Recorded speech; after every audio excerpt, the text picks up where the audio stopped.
And hello everyone, it is Peter Sam, the Narrow Gauge Engine here. Today I'll be re-ranking Season 5, a very loved and cherished season among the fandom, but is it that well founded? Is Season 5 really as good as everyone says it is? That's what we'll find out today, starting with number 26, Thomas and the Rumours. Season 5 is known for explosions, runaways, and just overall being a season full of adrenaline. So having an episode like this among the many fruitful plots is disappointing. Neither of these plots I care about, and both are so pointless and connect together in such a shitty way that I can't like this. The children losing their playground is such an insignificant plot that it seems like it belongs in season 10, and the engine's overthinking Harold taking a VIP just makes them all unlikable. All in all, there's little to like here, and this just isn't anywhere near close to the best this season has to offer. Number 25 is Topham Hatt's Holiday. Again, this is another episode with two plots that are really weak. The Tiger Moth stuff is whatever and feels very rushed. Topham down the canal is a bit better and kind of funny, but overall this episode is just light-hearted hijinks. And considering we already have an episode about Sir Topham this season, this is really weak. Also, there's Lady Hatt being a dick to Annie and Clarabelle, which isn't the greatest. My god, there's a lot happening. I'd say too much. Way too much. Number 24, Gordon and the Gremlin. Let's be real, no one expected this to get high up on the list, and for good reasons. This is another episode with multiple stories happening that are interweaved very poorly. Everything is so whatever, from the Gordon stuff to the dog thing and the bit about the Gremlins. There's this one funny scene with Dowager Hatt in the bathtub getting shaken around, but mainly it's all too fuzzy and hazy for me, and it's just at best. Moving on. Number 23, A Surprise for Percy. A Surprise for Percy has a fun runaway and a very new and interesting moral. That's about it. The moral is very ham-fisted though, and it's not as if this season's sparse in runaways and crashes. It's just a slice of life episode. Not bad, but not necessary. Very middle of the road. Not much to say apart from that, especially because Percy has another far better episode this season. Number 22, Bar. Bar is another sort of mediocre, light-hearted episode that I don't mind, but in the grand scheme of the season is pretty piss poor. It's all just nice. There are no dramatic special effects, funny dialogue besides that one bit where Sir Topham Hatt says he'll eat his hat, and no amazing plot. Nothing makes this episode stand out, so it's really just left for dust in the background, taking up space in a season so grand. Number 21, A Better View for Gordon. An episode that has an amazing crash, but the story lacks. That's A Better View for Gordon in a nutshell. What even is this story? It's so insignificant and weird compared to the memorability of the crash, which is based off a real one in London's King Cross station. This episode really feels like one where the crew had to make a story and do everything around this crash, and it's really sad. I feel like with better writing this could have been really fun. The crash and the special effects is great, don't get me wrong, but I'm not going to give it 10 out of 10 because of that. Number 20, Thomas, Percy and Old Slow Coach. Thomas, Percy and Old Slow Coach is another one of those episodes that has multiple small storylines that aren't done very well. The only difference is the satisfying ending present, and James's scenes are pretty well fleshed out in comparison to the rest of the episode. I find the resolve of this episode, Old Slow Coach becoming a workman's hut, not very interesting, but at least they had a plot that they worked on more. Number 19, Snow. Snow is a very mediocre episode. Yes, there's a great avalanche, but then again, Scarlowy being turned into an icicle messes with the tone of the danger previously presented. Yes, there's a fun ending, but the beginning is very boring. All of these pros and cons weigh up to be a very mid-tier episode. It's fine, it exists, cool.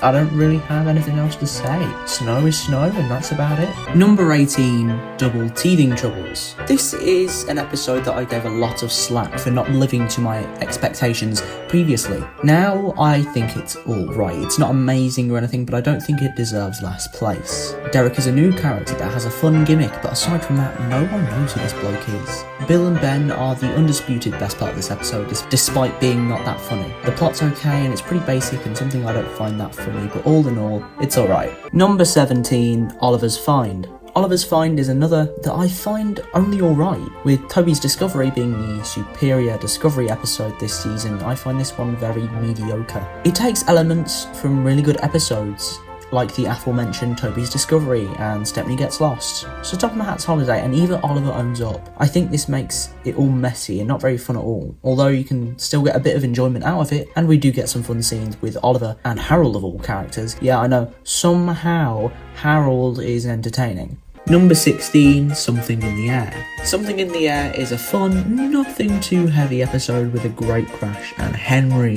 Henry has some fun episodes this season, this being one of them. I don't like how he's a dick to Thomas, having no reason not to believe his warnings, but that does give us Henry spitting out water in one of the coolest special effect moments of the season, and maybe the franchise so far. Thomas complaining about fish is also an earache to sit through. Just man up, boy. I get it reeks, but then again, so did Henry after falling into the ocean, and you gave us a nice ending instead of whining. Number 15, James and the Trouble with Trees. The tree falling over is fun, and James is perfectly in character. That's about it. The episode does nothing wrong, but there's just something about it that I can't enjoy too much. Maybe it's Thomas, he's sort of shoehorned into the back end of the episode a bit, and comes in as this saviour incarnate. Thomas, let's get real for a minute. You don't need to prove your excellence. The show's named after you, your face is on the DVDs, toy packagings and lunchboxes. There's no need to be here. Get Edward in on this season, have him help James instead. Those two have way better chemistry and would improve the episode, in my opinion. Number 14, by George. George is a great character that has an amazing final story where he's just as rude and intolerable as ever. This time taking out his distaste on the steamies towards the standard gauge. Although this story feels very much like the engines deal with George's shit and then the Fat Controller finds out, as opposed to driving the plot in some way. It's bad conclusively, but the crashes and everything else is a thrilling ride. Number 13, Make Someone Happy. Fuck you all, Make Someone Happy deserves to be here. I know it's an episode that in a season so great is sort of menial. It has a strong moral though, and in my opinion, a sweet and endearing ending that's different to any other in the classic series. James here is excellent, and the story improves upon his personality and character tremendously. If only it stuck. Mrs. Kindly getting brought back is a decision that ultimately doesn't waste as much time as I thought they would if they brought in a new character. Respectable. All around, I think this episode is underrated as hell and deserves at least a bit more notability. Number 12, Put Upon Percy. A decent story, great set design and compelling characters. What does this episode not have? Well, morals. I don't get what this episode is trying to teach, and that's why it didn't make the top 10. It really is confusing, and therefore the episode sort of doesn't have a basis for its creation other than its mesmerising visuals. The mind collapse and climax as a whole is really effective though, and is very compelling. But wait, is that Scruffy there stuck in that mind? Did the crew just make an in-joke where they brought Scruffy back just to kill him? See, that's the amazing thing about Season 5. Everywhere you turn, there are more fun details to explore. Number 11, Happy Ever After. This episode's a fun, light-hearted one with Percy taking great leaps in kindness to get the bride's good luck package. It's rarely boring, often fun, and a very original, different concept, different to the usual stuff you see on Thomas and Friends. And guess what? Edward finally has a fucking role. Hallelujah, praise be. It's not anything prominent, but it will do. But regardless, this episode is highly entertaining and with a very sweet ending, just all around excellent. Number 10, Cranky Bugs. What a great second half to an episode. Such a thrilling way to kick off Season 5. It's very clear at least a good chunk of the budget was put into that. The first half's a bit bland and duller, but the setup is required to give us the storm scene, an excellent way to make an episode stand out. Nothing like anything in a season prior. Cranky's also a really interesting character too. Having a crane be a character is amazing, and all the directions you could take it aren't explored in Season 5 but are done so later, just showing that his very good character was enough to make him stick. What a lad. Number 9, Horrid Lorry. Horrid Lorry is a vastly entertaining episode with 3 incredible one-off villains in the lorries. They all meet their fate in interesting fun crashes that show themselves up to be idiotic after they say the engines are out of date. Toby's role in this episode is also both important and interesting as he watches the lorries make fool of themselves, along with the miller shunning the tram for the more modern lorries. All of this makes for a very interesting moral that delves into the deeper parts of Audrey's writings, except the lorries are taking the place of trains instead of diesels taking the place of steamies. It's very meticulous and clever in that sense. Number 8, Toby's Discovery. This base concept is fun, of Toby discovering a lost part of Sodal that's been rotted away by time. Why it's done twice is weird and probably not that necessary, but I'm very glad that they decided to do both because the castle set is decent and that mine is amazing. The only confusing part of this episode is the existence of Bertram and why he was made a character only to never be seen again. Just make an episode about him, just one, goddammit, we need it for our souls. Number 7, Lady Hatt's birthday party. What's a fun, unique episode that includes minor characters to give more development and slide some humour on the side. Having the Fat Controller as a lead character is such a good decision for this funnier episode, and giving characters like George and Caroline the limelight even just for 30 seconds. This all adds up in the Fat Controller messing up his new suit, but especially for his wife's birthday. The ending perfects the episode beautifully, with his wife finding Sir Topham's state amusing and the party doors closing as the guests all partake in the buffet on the table. Number 6, Busy Going Backwards. What a great chase sequence. Busy Going Backwards is truly an entertaining episode with a great theme playing in the back, which I forgot the name of, but my lord, this is great. The plot itself is also sweet, with Toad just wanting to be like the other engines who he speaks with the most. The trucks feel hurt by this, thinking he's acting above them, and cause the runaway. Perspective is what this episode does best, as every perspective you can look at this episode from. It works, and it works well. Very impressive feat. Number 5, Rusty and the Boulder. When you're watching an episode about trains trying to deal with a runaway Indiana Jones boulder, you know you're having a good time. These little guys must have some guts to even try and evade that thing. Also explosions.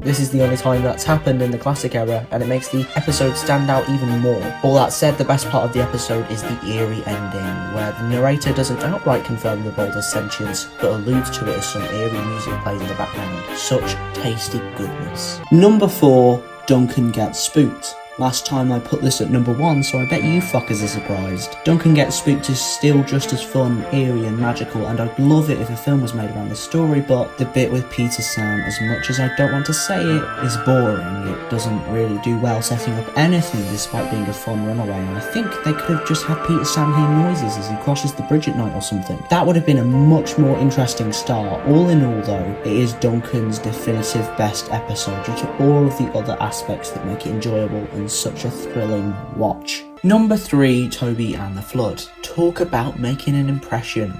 Wow. Again, another episode that could have easily made it to theatres as an hour-long special. Somebody call The Rock for this disaster film. Okay, enough pretensing. Toby and the Flood is amazing with set design, music and special effects. The only part that is less than amazing is the direction the story takes. We already have an episode of an engine's life being threatened that I haven't spoken about yet. I think Toby should have been a more heroic character in this and managed to warn the townspeople of the flood and get everyone to safety before the dam breaks. I think this because Percy was the real hero here, and yet when the end arrives and everyone's happy for Toby, no one really praises Percy apart from a mere mention. It's a bit sad. Number 2, Haunted Henry. This type of episode belongs in Scooby-Doo, not Thomas the Tank Engine. There's a lot of atmosphere brought to life by the sets, music and narration by either Alec Baldwin or Michael Angelis. Both do superbly narrating not just this episode, but throughout all of the season. I also find the cute little fact that the station master looks like George Carlin. It's nothing major, but it's those little things that bring new life to the episode and make it that much more special. The ending is what I find to be the most enjoyable though. Having a new station built for the station master and all of the mysteries of the episode solved. Number 1, Stepney Gets Lost. How did I not put this at number 1 before? It's dark, it's horrific and it's eerie. However, the magic of all of this is that you wouldn't be able to tell that from the first minute. The first bit of the episode is normal and nothing spooky, with Stepney just working at the quarry. Then suddenly on the way back, Stepney loses his way and finds his way into a spookier setting of a scrapyard.